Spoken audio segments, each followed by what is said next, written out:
ચાલો જાણીએ વિઘ્ન વિનાશક એવા ભગવાન શ્રી ગણેશજીના 8 અવતારો વિશે.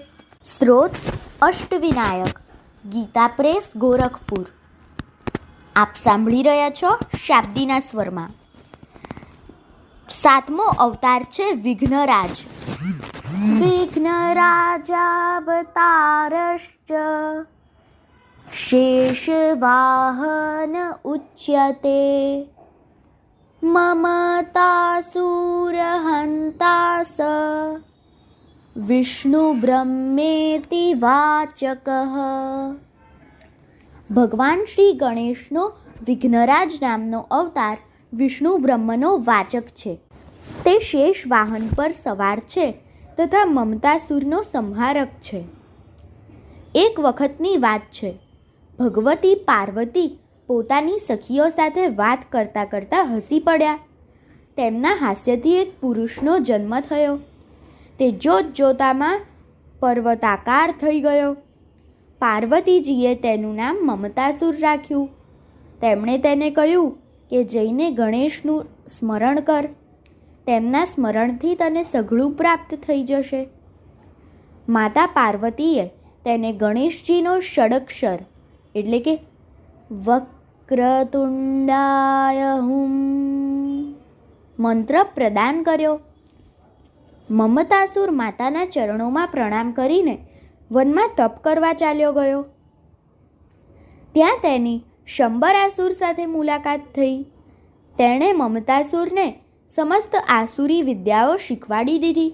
તે વિદ્યાઓના અભ્યાસથી મમતાસુરને બધી જ આસુરી શક્તિઓ પ્રાપ્ત થઈ ગઈ. તત્પશ્ચાત શંબરાસુરે તેને વિઘ્નરાજની ઉપાસના કરવાની પ્રેરણા આપી. મમતાસુર ત્યાં બેસીને તે કઠોર તપ કરવા લાગ્યો. તે કેવળ વાયુ ભક્ષણ કરીને વિઘ્નરાજનું ધ્યાન તથા જપ કરતો હતો. આ પ્રમાણે તપ કરતાં કરતાં દિવ્ય સહસ્ર વર્ષ વીતી ગયા. પ્રસન્ન થઈને ગણનાથ પ્રગટ થયા. મમતાસુરે વિઘ્નરાજના ચરણોમાં પ્રણામ કરીને ભક્તિપૂર્વક તેમની પૂજા કરી. તત્પશ્ચાત તેમણે કહ્યું, પ્રભો, જો આપ મારા પર પ્રસન્ન હોવ તો મને બ્રહ્માંડનું રાજ્ય પ્રદાન કરો.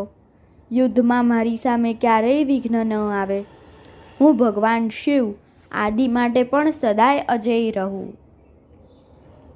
ભગવાન વિઘ્નરાજે કહ્યું, દૈત્યરાજ, તમે દુઃસાધ્ય વર માંગ્યો છે, તોય હું તે પૂર્ણ કરીશ.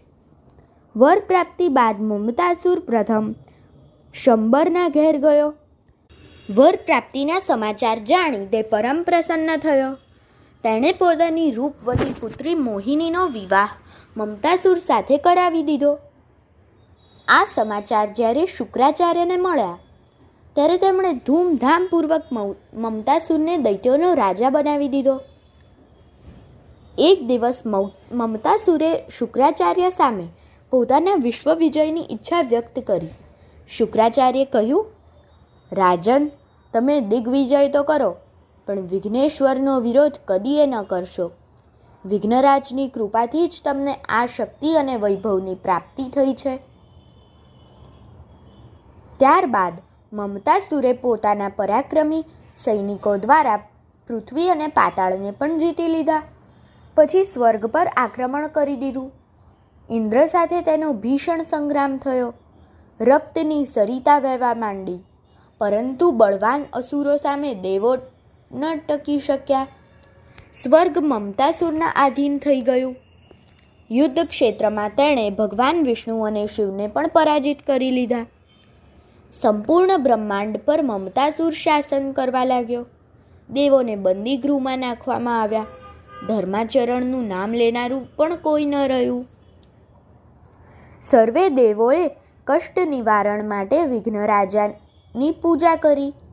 1 વર્ષની કઠોર તપશ્ચર્યા પછી ભગવાન વિઘ્નરાજ પ્રગટ થયા. દેવોએ તેમને ધર્મના ઉદ્ધાર તથા મમતાસુરના અત્યાચારમાંથી મુક્તિ અપાવવા માટે વિનંતી કરી. ભગવાન વિઘ્નરાજે નારદને મમતાસુર પાસે મોકલ્યા. નારદે મમતાસુરને કહ્યું, તમે અધર્મ અને અત્યાચાર છોડી વિઘ્નરાજનું શરણું સ્વીકારો, નહીતર તમારો સર્વનાશ નક્કી જ છે. શુક્રાચાર્ય પણ તેને સમજાવ્યો, પણ તે અહંકારી અસુર પર કોઈ પ્રભાવ ન પડ્યો. મમતાસુરની દુષ્ટતાથી વિઘ્નરાજ ક્રોધિત થઈ ગયા. તેમણે પોતાનું કમળ અસુર સેના વચ્ચે છોડ્યું. તેની ગંધથી સમસ્ત અસુરો મૂર્છિત અને શક્તિહીન થઈ ગયા. મમતાસુરે ધ્રુજતા ધ્રુજતા વિઘ્નરાજના ચરણોમાં ઢળી પડી સ્તુતિ કરી ક્ષમા માંગી. વિઘ્નરાજે તેને ક્ષમા આપી પાતાળ લોકમાં મોકલી દીધો. દેવજનો મુક્ત થઈ પ્રસન્ન બન્યા. ચારે કોર ભગવાન વિઘ્નરાજનો જય જયકાર થવા લાગ્યો. અસ્તુ.